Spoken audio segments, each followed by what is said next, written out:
Jevon Holland. Just hearing the name brings a sense of excitement and anticipation for Miami Dolphins fans. But the team is now facing a major decision about his future, and it's not an easy one. The big question is whether he stays in Miami or heads elsewhere. The reality is, keeping him might be more complicated than anyone would like.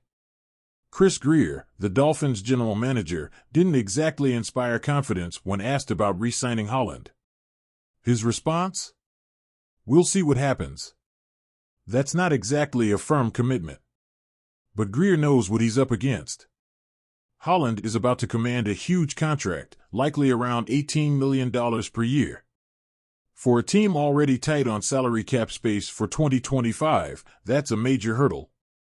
Safety isn't typically a position where teams throw around that kind of money, and Grier has to weigh whether Holland's value justifies the cost. Holland himself hasn't made things any clearer. He said he'd like to return to Miami, but then added during an interview that he's open to the possibility of being somewhere else. That kind of response doesn't exactly scream loyalty or long-term commitment. And it's understandable. This is a player entering his prime, and he's looking for a deal that reflects his worth. But for the Dolphins, this creates a serious dilemma. When Holland is at his best, there's no question he's a difference maker. His rookie season in 2021 was remarkable. Pro Football Focus graded him as the third-best safety in the entire league. He repeated that level of excellence in 2023 under Vic Fangio's defensive scheme. Those moments show just how special he can be. But then there are the other seasons, where his performance didn't live up to those lofty standards. In 2022, he dropped to 74th in the PFF rankings. In 2024, he fell even further, landing at 89th. Those inconsistencies make it difficult to justify such a massive financial commitment. Injuries haven't helped his case either. While Holland has had some highlight reel plays, like that unforgettable 99-yard interception return against the Jets in 2023, his overall production doesn't jump off the page. Over 4 seasons, he's recorded just 5 interceptions, 5 forced fumbles, and 5 sacks. Those numbers are solid, but they're not elite.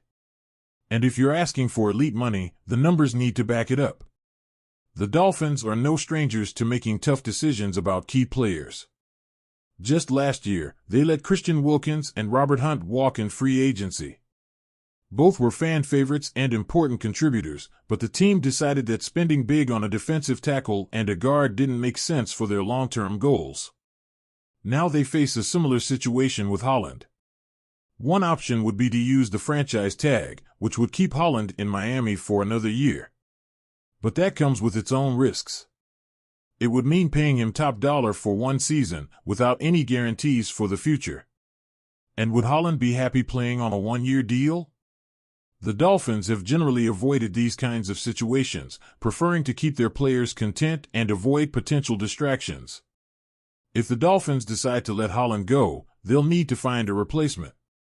Free agency offers a few interesting options, with players like Talanoa Hufanga, Cameron Bynum, and Justin Reed potentially available.